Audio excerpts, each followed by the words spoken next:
Unsung Murder Ballads discusses topics of a graphic nature and in graphic detail and may not be suitable for children under the age of 13. Listener discretion is advised.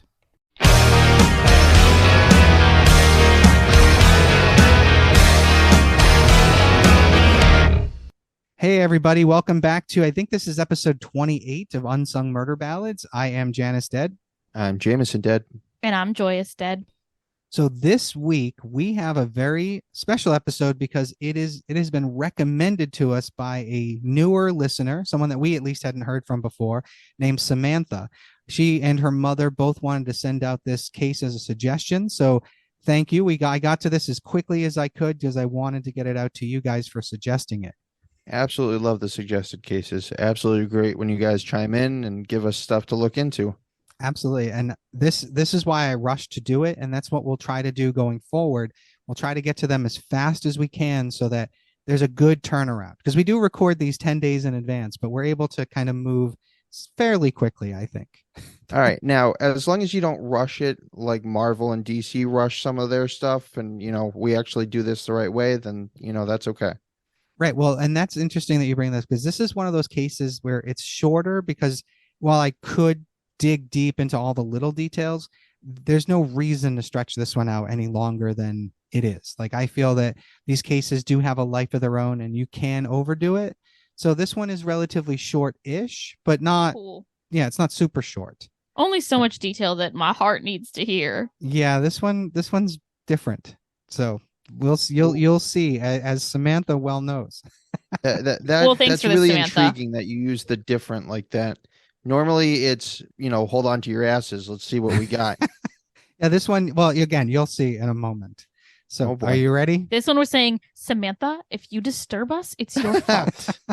And thank you. This and is also all on you. We got the Two-Face thing going on here. Thank you. We hate you. Why? What's going on?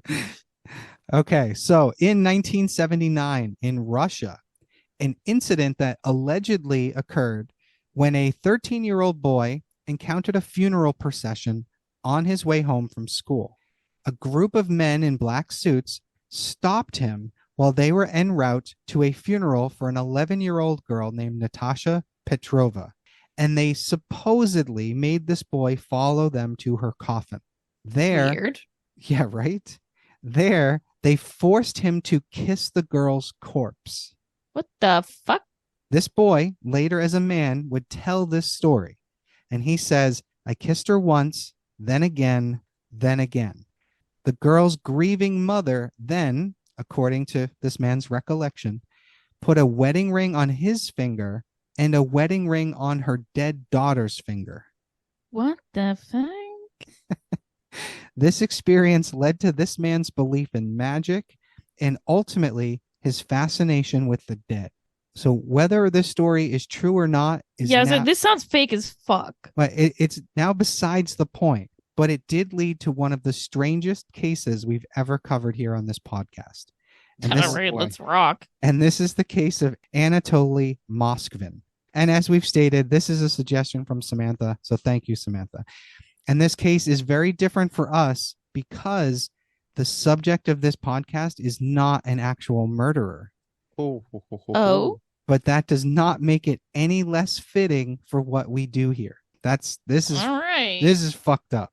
You're laying it on. Let's go. Anatoly was born in 1966 in the city of Gorky in Soviet Russia, which is now known as Nizhny Novgorod. Ooh, excellent work. Snaps. You always have to pick the most difficult pronunciations, don't you? I didn't pick this case, man. No. You didn't pick the name of this city in Russia? I didn't. I would have stuck with Gorky. It was easier. So he is a former Russian linguist, philologist, and historian. As a schoolboy, Anatoly began wandering through cemeteries with friends. Anatoly attributed his interest in the dead to that childhood incident where he witnessed the funeral procession of that 11-year-old girl.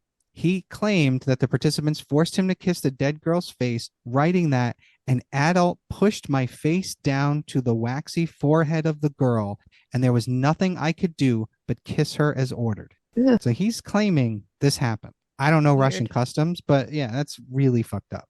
After graduating from the philological faculty of Moscow State University, Anatoly became well known in the academic circles. His main areas of academic interest were Celtic history and folklore, as well as languages and linguistics. Anatoly had a deep interest in cemeteries, burial rituals, death, and the occult. Yeah, this gives bad vibes, not gonna lie. Yeah, he's creepy. He kept a personal library of over 60,000 books and documents, as well as a large doll collection. And I don't mean dolls as in action figures. And I don't mean large as in like many. I mean, they're large dolls. We talk about sex dolls. Creepy. I'm not talking about sex dolls. No. Oh, I feel that. No. I thought you were hinting at that. No.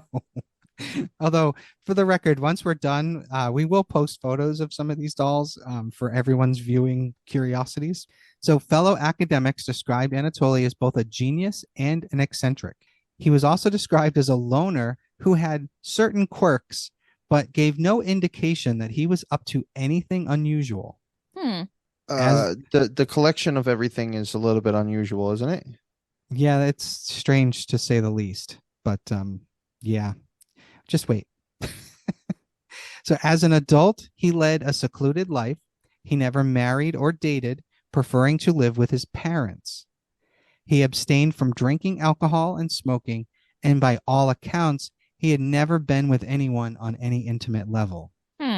Okay. He was a former lecturer in Celtic studies at Nizhny Novgorod Linguistic University. Anatoly also worked at the Institute of Foreign Languages. A philologist, linguist, and polyglot who speaks 13 languages, he wrote several books, papers, and translations. So this guy is smart. That's insane. 13? Yeah. That is a lot. He also occasionally worked as a journalist and regularly contributed to local newspapers and publications. He described himself as a necropolist. Anatoly was considered an expert on the local cemeteries in his area, which right there, that's a huge red flag. And I don't know why anyone didn't think that was fucking weird. I don't know. Sounds like a local goth. Yeah, but to be an expert in your cemeteries? Some people have fixations. I guess I feel like that's Billy a Joe hindsight Bob red Frank? flag, but I would just be like, yeah, that's a weird guy who also speaks 13 languages. Sounds like a weird dude. Yeah, I guess you could see it. He's like a super eccentric college professor. Yeah. All right. I've met people with weird hobbies. Now, when you say cemetery expert, does that mean like he knows where Billy Joe Bob Frank is buried and what row and what, It's funny. You guys have both gotten very good at anticipating my next line, my next note. We know how your mind works, Janus. So in 2005, Anatoly was commissioned to summarize and list the dead in more than 700 cemeteries in 40 regions of Nizhny Novgorod Oblast. But, who's commissioning this? so that's the city, I think. Interesting. Okay. And I am going to post pictures of this city. This city is gorgeous, especially in the winter. It looks like something right out of like a snow globe. Side note, how do you spell this? I want to look at it. Nizhny. And then the second word is Novgorod? Novgorod. Yeah. Okay, found it. Yes. Especially the images of those buildings in the winter. Oh my God. So beautiful. All right. So Anatoly claimed that over the following 2 years after being commissioned to do this, he had gone on foot to inspect 752 cemeteries, walking up to 18 and a half miles a day or 30 kilometers. Crud. Wow. Yeah. During these travels, he did what he needed to do in order to survive. He drank from puddles. Ew. You didn't need to do that. He spent nights in haystacks and at abandoned farms, or he slept in the cemeteries themselves. My guy, weren't they paying you? Ever heard of a hotel? He even went so far as to spend a night in a coffin that was being prepared for a funeral. Oh, God. Yeah, just scooch over a bit. Yeah, okay. All right. I don't think anyone else was in the coffin, but still. I don't think it was like a coffin just sitting there in a cemetery with someone in it while they waited till tomorrow to bury them. I think they were building the coffin. Hey, and he slept in it. Different places do things different ways. You're right. So on his travels, Anatoly was sometimes questioned by police on the suspicious vandalism and theft that sometimes happened in cemeteries, but was never arrested or detained after he stated that that he had academic credentials and why he was there. Mm-hmm. The work itself remains unpublished, but others had described his writing and cataloging as unique and priceless. Huh. So between 2006 and 2010, Anatoly also worked as a freelance correspondent for a newspaper called the Nizhny Novgorod Worker, which published articles twice a month, and his father also wrote for the same paper. During 2008, he wrote an extensive series of articles on the history of the city's cemeteries that appeared in that paper. So he's famous for knowing these cemeteries, which is very interesting. It's really How many bizarre. people want to know about the cemetery? Like, apparently the whole town. This is bizarre to me. Then something unexpected happened. Police in the area began getting more and more reports about grave desecrations in these cemeteries in the areas. And some of this went beyond simple vandalism. Some of these graves were missing the bodies of those that had been interred there. Oh, I don't like where this is going. Anatoly's name kept coming up in their investigations, and he was arrested on November 2nd, 2011. Investigators from and I love the name of this group, investigators from the Center for Combating Extremism discovered that 26 bodies were in Anatoly's home and garage. what? 26 bodies. Oh, dear That's God. a fucking lot. The bodies were mummified, dressed, and presented like dolls throughout his home. Oh, God. Bro.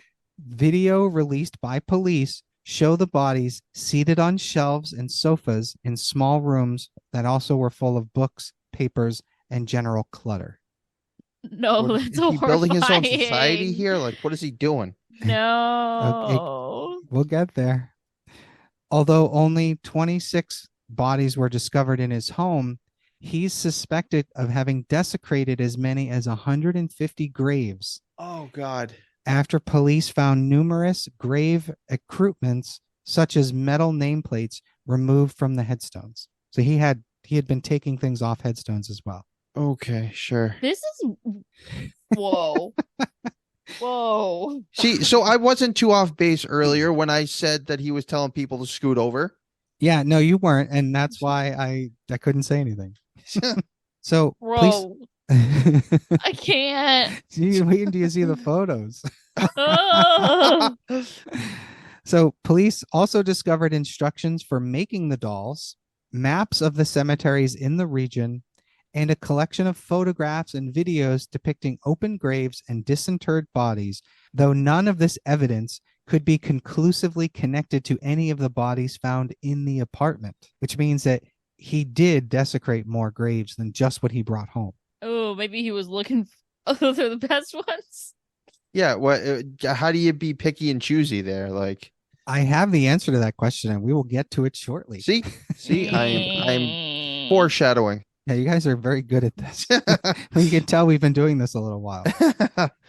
So according to the investigation, the bodies primarily came from cemeteries in the city region, though some may have come from as far away as Moscow. No kidding. Wow. Anatoly actively cooperated with the investigators and claimed he made the dolls over the course of 10 years. Ew. In an interview after his arrest, Anatoly stated that he felt great sympathy for the dead children and thought that they could be brought back from the dead either by science or black magic. Oh my God, this guy was tapped. Yeah. As an expert on Celtic culture, Anatoly learned that the ancient druids slept on graves in order to communicate with the spirits of their dead. And he also studied the culture of the people of Siberia, in particular the ancient Yakuts, and discovered that they had a similar practice for communicating with the dead, which is why he started sleeping on graves. Anatoly began searching the obituaries of recently deceased children. Oh God. When he found an obituary that spoke to him, he would sleep on that child's grave in order to determine if that spirit wished to be brought back to life. Oh, come on. Oh, this guy's lost all his fucking marbles. I'm not Okay, sure I he know had many to begin cemeteries with. are set back, but didn't anybody see anything? I don't really know what the layout of these cemeteries look like, but the one photo I did find that I'm going to post does show a lot of like underbrush and trees and foliage around. So I don't think they can see it from like just driving by. So Anatoly claimed that he had been doing that for around 20 years. Whoa. And he insisted that when he began doing that, that he had never dug up a grave without the permission of the child within the grave. No. Oh. Like, no, no, it's okay. He said I could. As he grew older, it became physically painful for him to sleep on the graves. So he began bringing the bodies home where it would be more comfortable to sleep near them. He hoped Oh. he hoped the spirits would be more willing to speak to him in a safe, welcoming home, and that they might be easier to hear when they were no longer underground. Oh, that's just, oh Did my he like God. testify to all this shit? Yeah, yeah, this is He's like, his no, no, no, confession. this is exactly what I was doing. Yeah, this is what he's telling people. Yeah. Insane. After exhuming the corpses, Anatoly researched mummification theories and techniques in an attempt to preserve the bodies. He dried the corpses using a combination of salt and baking soda and then cached the bodies in secure, dry places in and around the cemeteries.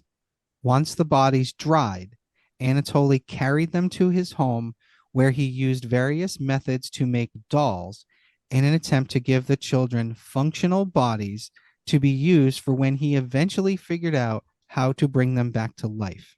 Bro. He felt that their physical remains were too decayed and ugly for them to feel comfortable or happy. So he was trying to, liven up their appearance by turning them into these dolls.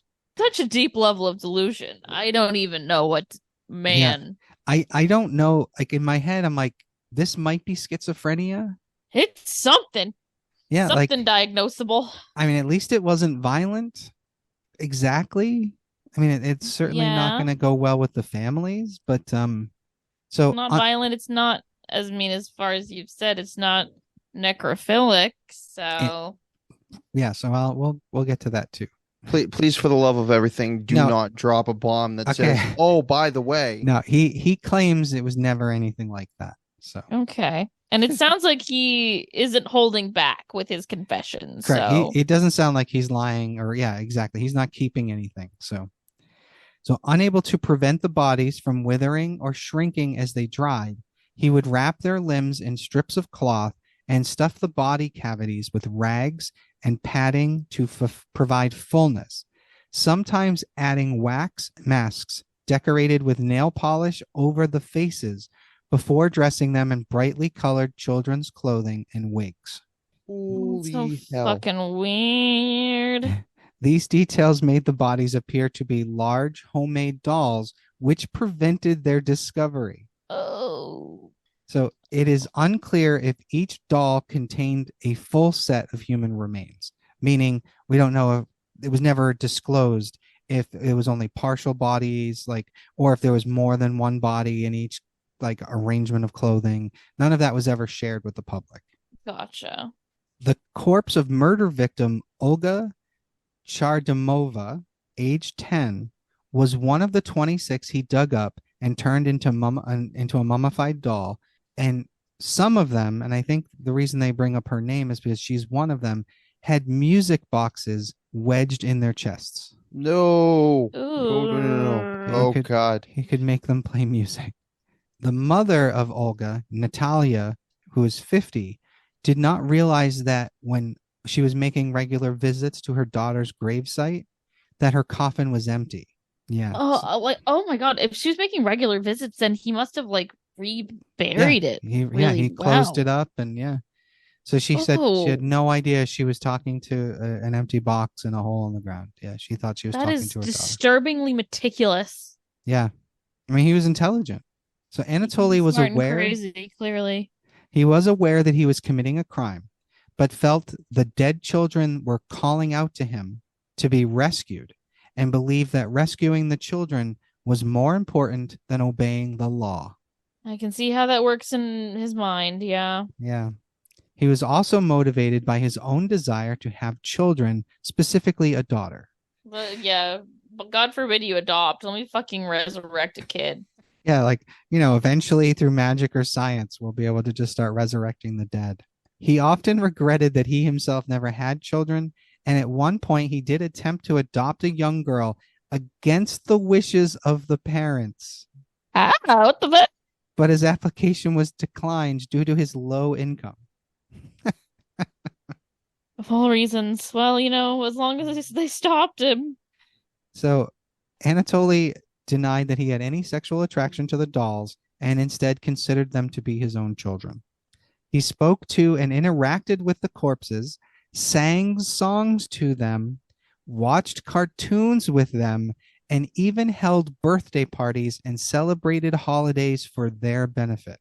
And he thought that all of this was okay. He thought that He did. this was okay, Because normal. Like what? he said that they were communicating with him. They wanted to go home with him. So he's having Man. parties with them. Yeah. Because he was going to bring them back from the dead. That's his delusion. Now, his parents, who were away for a large portion of the year, because he did live with them, they were completely unaware of his activities. They just thought he had a weird hobby, which he did have a very weird hobby. Yeah, a very weird hobby, No but not as kidding. weird. They didn't understand how weird it was. So Anatoly was charged under Article 244 of the Criminal Code for desecration of graves and dead bodies, a charge of which carried up to 5 years in prison. I'm sorry, what? Yeah. That's it? That's it. 5 years in prison. Now, keep in mind, this is a Russian prison, so it's probably going to feel more like 10 years. Probably worse, yeah. Yeah, probably worse than it is here, but who knows? Originally, Anatoly was accused of having defaced the graves of Muslims, which is considered a hate crime, but those charges were dropped because once they figured out what was really going on, if he did go near a Muslim grave, it wasn't for that reason. Right. It was more about it being a child. After a psychiatric evaluation, it was determined that Anatoly had a form of paranoid schizophrenia. There we go. And in a hearing on May 25th in 2012, a court deemed Anatoly unfit to stand trial, releasing him from criminal liability. Yep. Oh, that was too easy to predict. He was instead sentenced to, quote, coercive medical measures, unquote. How terrifying does that sound? Yeah, that sounds horrible too. So, I mean, as long as he's getting sentenced to something. Yeah. So the prosecution was satisfied with the coercive medical measures and did not appeal that verdict. Wow. Anatoly was moved to a psychiatric clinic with his stay to be reviewed regularly. Because at this point, he's not being criminally tried. It's not just 5 years.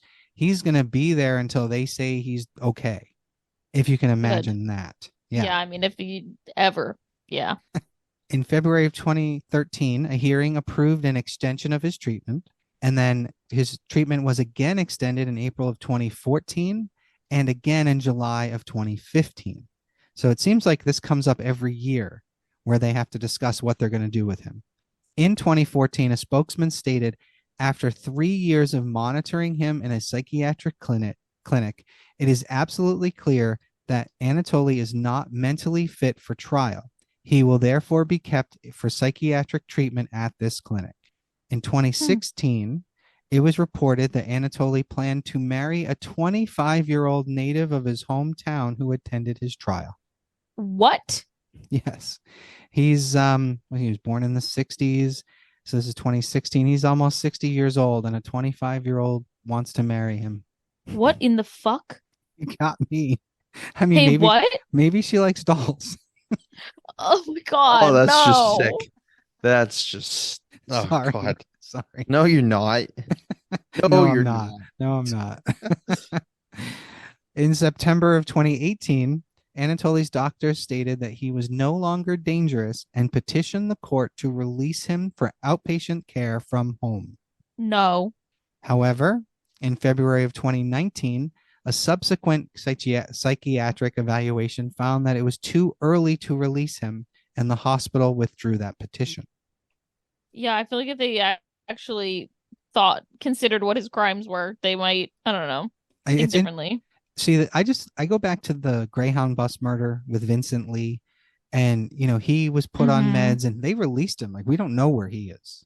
Right. At least, and that's Canada, who I generally have a lot of respect for Canada. But this is Russia, who I would obviously have my suspicions of their behaviors, but they're smart enough to keep this guy under wraps without giving him any idea of when he might ever get out. So in a way, this is better. Yeah, it's indefinite. So until recently, courts have reportedly refused to release him, but psychiatric medics are now reported to insist that there is no medical reason to keep him incarcerated. Parents of the dead children have pleaded to keep him behind bars for the rest of his life, fearing that he will return to his sinister habit. Yeah, obviously, they're right. But multiple reports say that new diagnosis aims to end his incarceration in a special hospital, which has lasted for more than 10 years. So it seems like someone somewhere is really pushing to get this guy out. That's crazy. He is to be categorized as, quote, incapacitated, which means he could live with friends or relatives or in the care of an institution which does not lock him up, is what they're pushing for.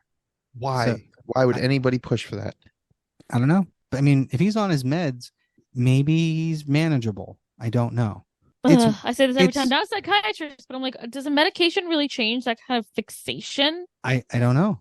I mean, it's a very unique case. So he has said, and he has told authorities, that he wishes to marry his girlfriend and work as a foreign language tutor. However, and I think this is why he may never get out, he has consistently refused to apologize to the families of his victims. He is quoted having said this, quote, "They buried their daughters, and this is where I believe their rights over them finished. So no, I will not apologize. You abandoned your girls in the cold, and I brought them home and warmed them up," unquote. That is disturbingly sick. It's fucked up. I hate it. Unbelievable. Yeah, I mean, don't get me wrong. I understand that the dead have no rights, right? So we can talk about a murder victim in any way we want to. They have no rights. But that doesn't mean you should. This guy's not 100% wrong. Sure, they did bury their child, but that doesn't mean, it's not like they threw away the trash and you can go into it and take it. Right. It's so fucked up. And I think it's that kind of statement that will keep him locked up for the rest of his life. Yeah, for sure. That's clearly evidence of not recovery. Yeah, not at all. I mean, it is seriously, I mean, it's still tapped if you think about it. So we'll wrap this up with one of the residents from Nizhny Novgorod who had this to say in a very sarcastic tone.